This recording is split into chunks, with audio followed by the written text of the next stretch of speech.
La COVID-19 n'a pas seulement été une crise sanitaire ou humanitaire, elle a été aussi une crise de gouvernance, a déclaré la représentante de l'Union africaine en Côte d'Ivoire ce 11 juillet à la célébration de la 6e édition de la Journée africaine de lutte contre la corruption. La résistance des pays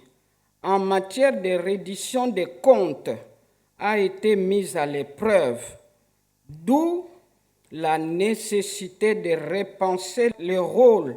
des institutions et des mécanismes de promotion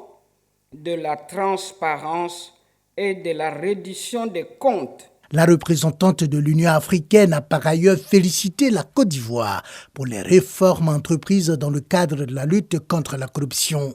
N'empêche que beaucoup reste à faire pour endiguer le phénomène, admet le ministre de la Promotion de la bonne gouvernance. Au titre de l'indice de perception de la corruption développé par l'ONG Transparency International, la Côte d'Ivoire stagne encore à un score de 36 sur 100 et est classée 105e sur 180 pays en 2021. Il apparaît donc nécessaire de renforcer les instruments et mécanismes de promotion de la transparence,